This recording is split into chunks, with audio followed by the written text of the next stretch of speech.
Hey, how's it going, ladies and gentlemen of the internet? My name is Doodles, and WWE Backlash is right around the corner. Probably by the time this is edited and uploaded, it'll probably be a mere hours away. And I've got to say, once again, I am excited for this card. I'm excited for the pay-per-view. I don't think I've ever actually done a sort of predictions thing on a YouTube channel because my main channel is a music channel, so I don't really talk about wrestling on there.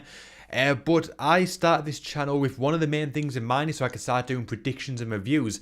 And it's because WWE in 2017 is actually piquing my interest. Over the last few years, the cards have generally, especially the B pay-per-views, I suppose they've always been decent. This has always been like a show stealer. But for the most part, I've looked at them and thought, it's alright, it's alright. If I watch it, I watch it. If I don't, then I'm probably not missing out on too much. But I've got to say, 2017, I am looking at the cards and I'm thinking I need to watch this pay-per-view. Whether it's live, whether it's a day or two later, whatever it is, I need to sit down at least for a few hours and just watch this pay-per-view. And I've got to say, they pretty much haven't disappointed at all so far in 2017. I am once again really excited about it. And that is pretty much a big part of the reason why this whole channel got made, was so I could talk about WWE content, because I'm really getting excited about it. I'm really getting my passion for WWE back. And this show, I think, is the next sort of roadblock on the way to SummerSlam. There's a couple of pay-per-views to go, but I think this is going to be the pay-per-view, especially for the SmackDown brand, where a lot of the seeds are planted for the feuds that are going to end up happening as we head into SummerSlam. And at Backlash, there is 8 matches on the card. There is 1 in the pre-show, 7 on the main show, and we're going to go through them one by one. I'm going to give you my predictions, I'm going to talk about them, and I'm going to discuss what the outcomes could be and what it could mean for the brand going forward. So kicking off the pre-show, we have Dillinger taking on Aiden English. Obviously, Aiden English was part of the Vaudevillains. Now he's on his own as a single star. And Dillinger recently made his main roster debut. And there's so much hype around Dillinger. He's really over with the crowd. He's not over, but I think in terms of popularity, I think fans are getting behind him. His whole 10 thing is really something that fans like doing and like sort of cheering and like chanting. So I think he's got the sort of edge when it comes to the crowd popularity over Aiden English. And I think WWE are going to capitalise on that. I think he's going to be someone that is going to be pushed over the next few months to a year. Whether it will be main event, who knows? I think definitely mid-card. I think sort of definitely mid-card championship. He's definitely going to be in with that running within the next 12 months, maybe a bit sooner. So I think it doesn't make sense to have Aiden English beat him. I think Aiden English is going to be more of just the body on the card. Who, although he's a talented guy and he's probably going to get some success, I believe he's more going to be the guy that's always just going to be a dependable guy who you can put Ziggler, Dillinger, someone against just to have a good match. But I think Dillinger is out of the two the one that they're going to want to push further up the card, have more of a purpose, a mid-card championship, even a WWE championship should he get that over. But I think in this case, Dillinger, is going to be the guy to come out on top. Because this is a prediction show, I'm going to put the names or a picture or something on screen of all the people I think are going to come out on top. And then that way I can document it. And then when I do my review later down the road, I can see whether my predictions stacked up, because my predictions always suck. If I say someone's going to win, chances are they're going to lose. So it'd be interesting to see whether at least once I make accurate predictions. But yeah, there'll be either Dillinger's name or Dillinger's picture or something on screen. I'm basically going to put them all on screen so you can see what my predictions are going to be. So right now we're heading over to the main show. And first up, I'm going to talk about Luke Harper and Eric Rowan. Both former members of the Wyatt family, or the both in the Wyatt family, I'm not entirely sure.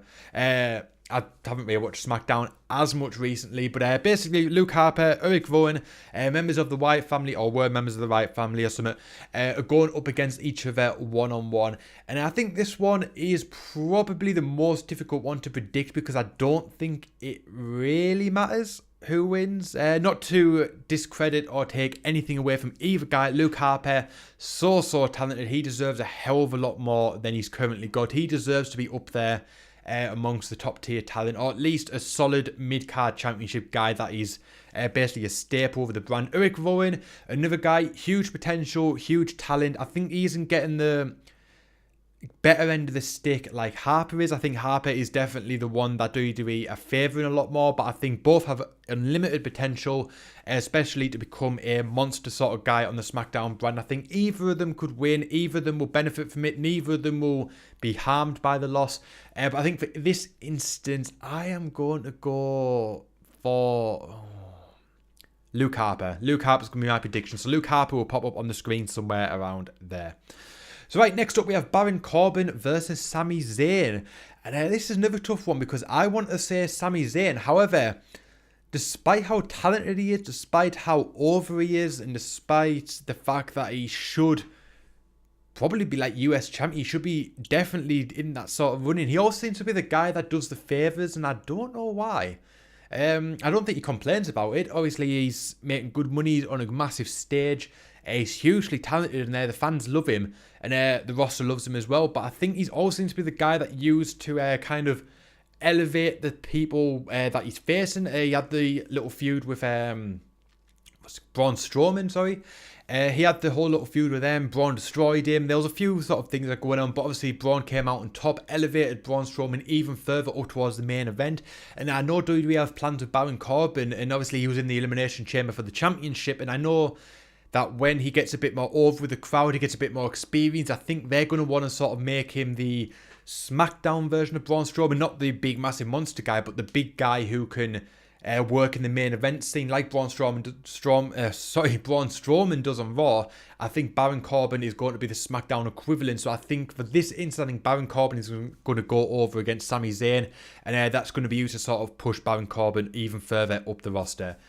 So next up, this is probably the most hyped match on the card, the match that everyone is waiting to see. Shinsuke Nakamura is making it. Shinsuke Nakamura? I don't know. Shinsuke Nakamura, that's how I normally say it, is going up against Dolph Ziggler. And I think we all know who's going to win this one. We know Shinsuke is going to come out on top against this one without a doubt. I would bet very, very large amounts of money on the fact that Shinsuke is going to come out on top. Dolph Ziggler, obviously one of the best workers in WWE, but they have hyped Shinsuke's debut on the main roster, or the pay-per-view debut, so much. On the last pay-per-view, it was the trailer teaser thing was shown to show that Shinsuke is going to debut at Backlash on the pay-per-view rather. I keep saying debut, he's already been on SmackDown, but his pay-per-view debut is going to be on Backlash. And obviously he's going to be a guy that's going to be a staple in the upper end of the roster very, very quickly. There's even been rumours that SmackDown want Shinsuke to basically be the new John Cena for their brand. So he's going to be elevated to the top. He's going to be in either WWE champion, or he's going to be a strong contender for it, I think, before 2017 is out without a doubt. So I think in this instance, there's no point talking about it any more than we have to. Shinsuke is going to go over against Dolph Ziggler. So up next is the 6-woman tag team match in which WWE SmackDown Women's Champion Naomi, Charlotte Flair and Becky Lynch are going to go up against the Welcoming Committee, Natalya, Carmella and Tamina, accompanied by James Ellsworth as the manager. And I think that despite the fact that we've got the SmackDown Women's Champion in Naomi, we've got Becky Lynch, who is a huge talent, one of the best workers on the women's roster across WWE as a whole, and we've got perhaps the best woman on the roster, or at least the main roster. We've got Charlotte Flair. It's second nature. She's the second generation nature, boy, girl, whatever. She is literally probably the best thing to happen to the women's division in probably a decade. And I think with all that in mind, though, I think the Welcoming Committee are going to come out on top. And here's why. I think that Naomi and I think Charlotte Flair is going to become the next women's champion on the SmackDown brand. It's inevitable. She dominated the Raw brand. She is going to make history as probably being the most the female with the most championship wins. She's made history. She was the first woman to main event pay-per-view as well as a Hell in a Cell alongside Sasha Banks. And I think Charlotte Flair is going to make history like her father has too. So I think it's without a doubt those two are probably going to feud over the title. But for now, they are partners. And I think something is going to go on between them. Whether Naomi is going to cost Charlotte Flair the match, or Charlotte, I keep saying Flair, but Charlotte Flair is going to cost Naomi the match, and one of the Welcoming Committee is going to get the pinfall. And that's obviously going to lead to an altercation between the two of them. And then that's going to start the feud, which will probably go up until SummerSlam. And I think Charlotte Flair will probably take the title at SummerSlam. So I think although out of the two teams, I'd favour Naomi, Charlotte and Becky Lynch as being the favourites and the better superstars. I think the Welcoming Committee are going to go over, which is going to set up the beginning of the feud between Naomi and Charlotte. That's going to probably culminate at SummerSlam. So, Welcoming Committee, my next prediction. So right, next up we've got Kevin Owens versus AJ Styles for the US title, and this is once again probably one of the hardest ones to choose because I've heard rumours that AJ and Shinsuke are going to face each other at SummerSlam. It was rumoured at first that it was going to probably be the SmackDown main event for the title for WrestleMania, but for some reason WWE don't think that they've got the drawing power to be a main event at WrestleMania. However, just go watch Wrestle Kingdom and you can see why they without a doubt deserve to headline WrestleMania. They could tear the house down. They could just absolutely just have match of the year at WrestleMania without a doubt. So there's rumours that it's potentially going to go on at SummerSlam instead. And I think the outcome of this next match determines what it's going to be for. I think if AJ comes out on top, it's going to be Shinsuke versus AJ for the US title at SummerSlam.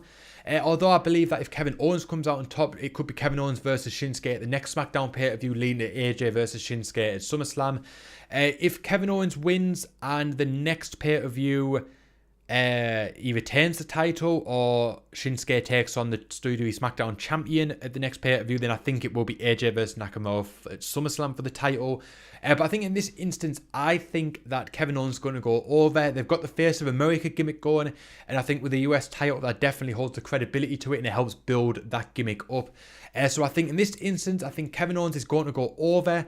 He might lose the title down the road to AJ or Shinsuke, setting up a US title between the two at SummerSlam, or he might keep the title and they might feud either without a title or they might feud for the SmackDown Championship, we'll see. But I think in this instance, I think as much as AJ deserves to be champion, I think it makes a lot more sense for Kevin Owens to be champion at the minute. He's got the right gimmick for it.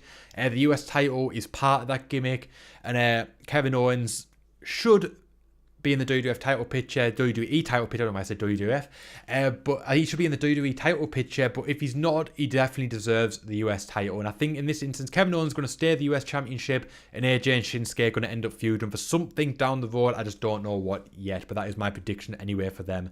Next up, we've got Usos versus Breezango, and I think this is an easy one. I think the Usos are going to go over. Tyler Breeze and Fandango, two great superstars, but I'd feel that they're more the R-Truth and Goldust of SmackDown. Obviously, they've broken up now, but I think they're kind of more just that tag team. That's a bit of a comedy gimmick. It's not taken too seriously. I think the Usos, veterans in WWE, I think they've got a lot of stock with WWE in terms of merchandise and just how over they are, especially with the younger audience. And I think Breezango aren't the team to take the titles off them in this instance. Nothing wrong with them. They would be perfectly fine being the SmackDown Tag Team Champions, but I think just at least right now, I think the Usos are going to retain, and we're going to wait for a team to get more over before they take the titles. But yeah, in this instance, not going to say much about it. That is just my prediction. There's nothing else to say. Usos are going to go over tonight. That is my prediction. And now we've got the main event, or what should be the main event. We've got the WWE Championship match between Randy Orton and Jinder Mahal, with the Sunil Singh and Sami Singh. I don't know how to pronounce their names, but basically we've got Jinder Mahal's group alongside at ringside, and the betting odds have recently turned to say that Jinder Mahal is the favourite to win the title. I think I read yesterday it was like a 1 in 25 odd that he was going to win. Huge odds in the favour of Jinder Mahal, especially when it comes to gambling. But I think Randy Orton will retain. I read recently that the reason Jinder Mahal's in the title picture is because, especially with the network now, people aren't generally paying $50, $60 for a pay-per-view anymore. They're paying $9.99 for the pay-per-view plus all the extra content. So it doesn't matter if you have someone that isn't perhaps main event level going for the title, because it's not going to be like a weak main event that people aren't going to buy the pay-per-view for. People have the network anyway, so it gives an opportunity to push the guys that may not be in the main event scene normally to see how they cope. Because obviously if Jinder Mahal is over as fuck by the time this night is over, then this whole experiment's worth it. Jinder Mahal stays in the title picture.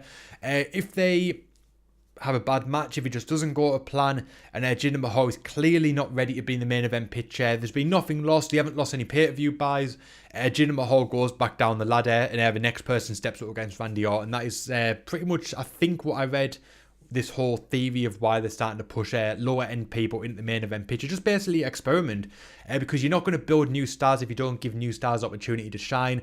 And I think in this instance of Backlash thing, Jinder Mahal is the superstar who's been given an opportunity to shine. He's been given an opportunity to grab the brass ring.